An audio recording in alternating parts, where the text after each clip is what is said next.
Hey, what's up, guys? Welcome to week 7 in the NFL. Hopefully, you guys had a profitable week 6.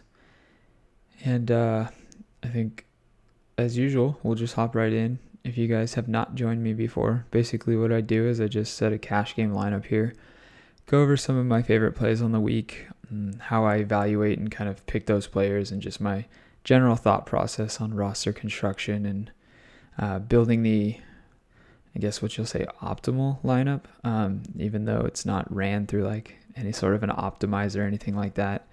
All right, cool. Well, let's start off with quarterback like we usually do. Lots of good plays. Tom Brady at Pittsburgh. Love it. I think, though, that Matt Ryan at 7,200 is the way to go if you are paying up in cash. We are not, however, though. Once again, we're going to dip back down here to some of the lower price guys. We're going to take Andy Dalton, mostly because Cleveland is a team that we should be targeting on a week-to-week basis, and I think Dalton is the guy that I want the most exposure to this week. As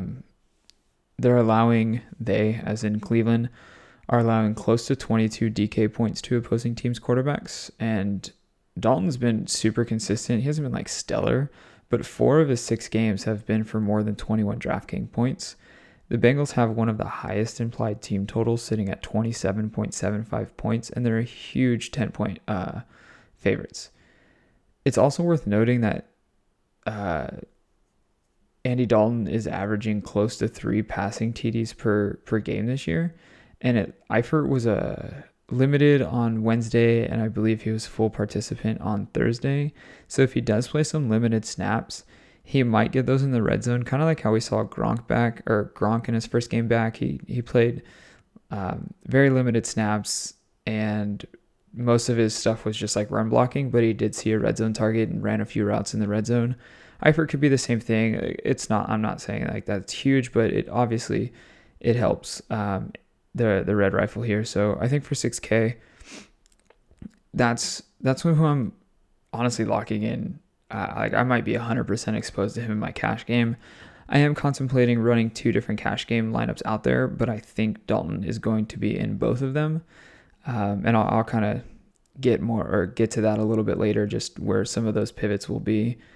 Tell you what, we'll get this guy out of the way. We'll go to a running back here, and we're going to get Jacquizz Rodgers at $4,300. Doug Martin's not going to be playing on Sunday, which means we might see another 25 plus touch game for Rodgers. I think he had 35 touches the game prior to their bye, and he's going up against San Francisco, who's currently giving up an average of 32 total touches and 1.5 TDs per game to opposing teams' running backs.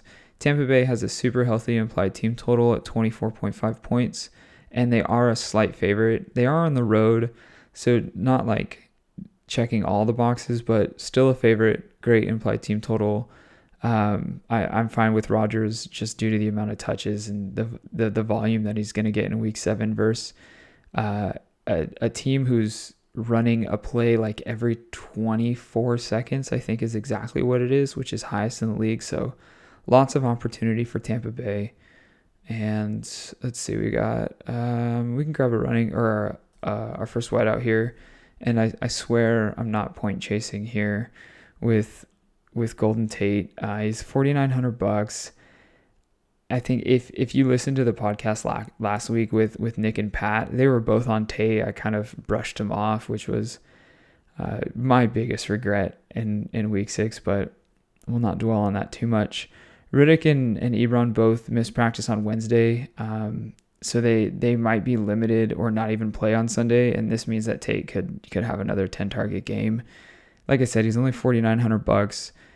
Detroit has a implied team total of 25 points, and Washington is allowing close to 14.5 yards per reception.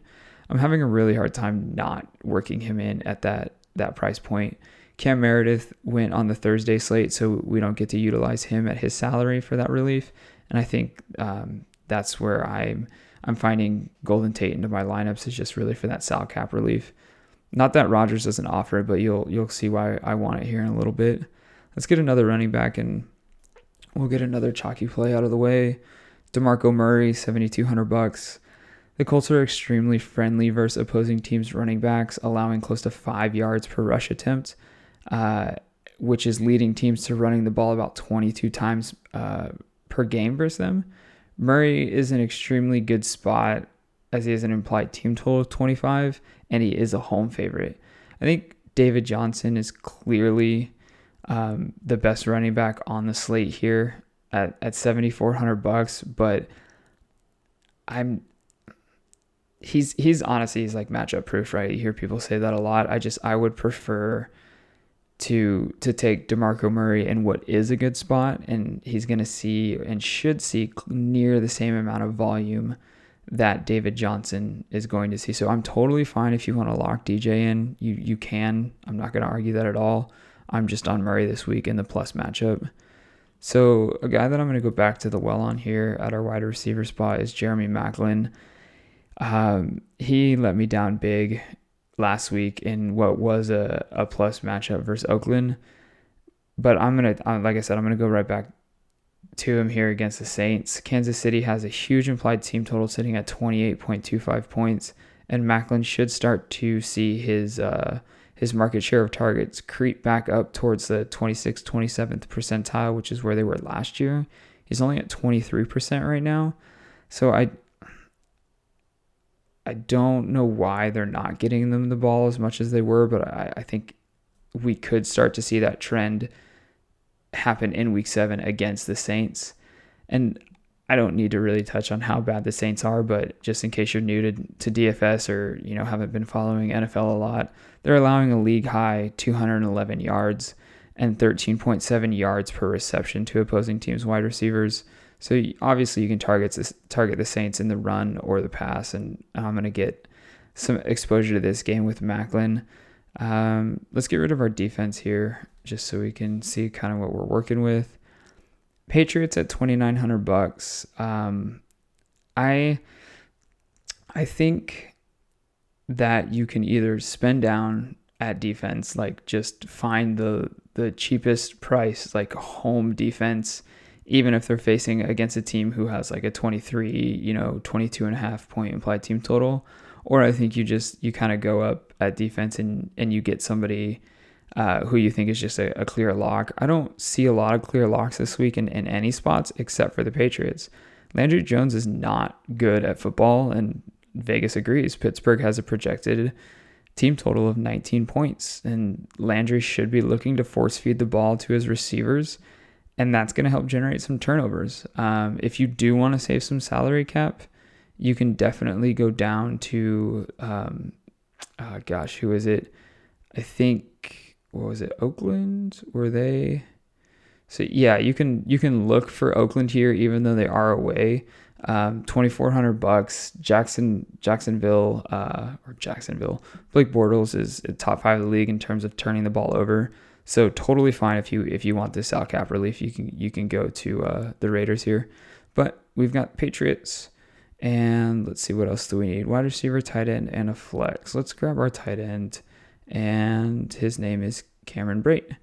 So Brate, as well as the rest of Tampa Bay's team, is somebody who, or I'm looking to get a lot of exposure to that team. Sorry, to find my words there. I touched on the implied team total, which is 24.5 points when I spoke about Jacquizz a little bit earlier. But this is a killer spot for Brate with Vincent Jackson out.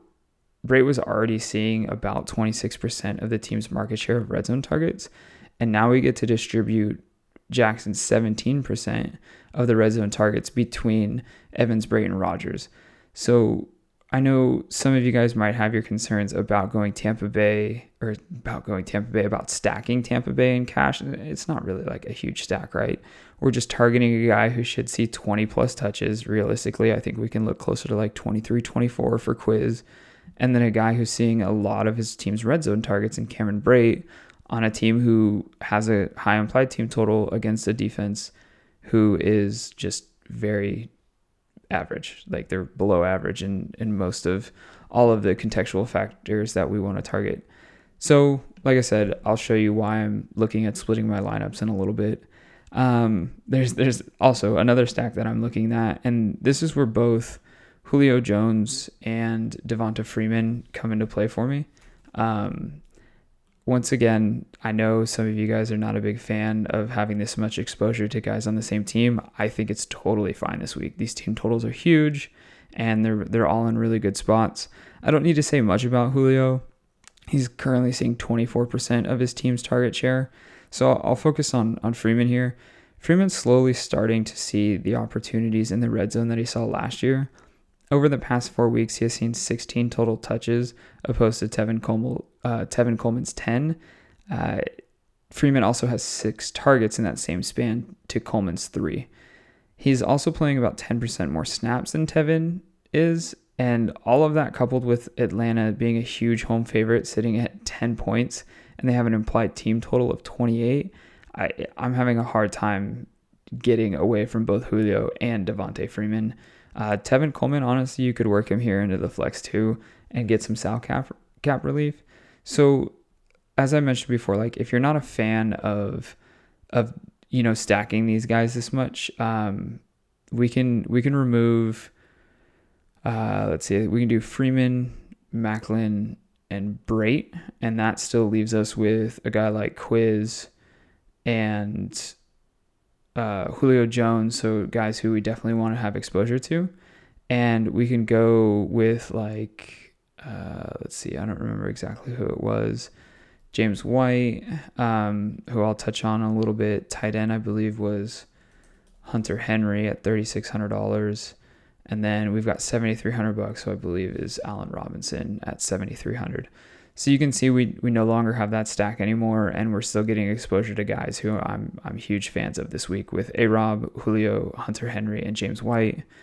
I think A-Rob speaks for himself, but I'll kind of touch on Hunter and White here. In the past 2 weeks, Hunter played 68% and 82% of the snaps compared to 35% and 47%, which were Gates' snaps. The over-under is also set to 53 points, and I think bringing Hunter in with Julio here is a good way to get exposure on both sides of the ball. I think Hunter's also going to see a handful of the red zone targets because he has been seeing them. So James White, I know is a little bit hard to stomach, but it was nice to see as I was working through my process. I noticed that Pat James was also on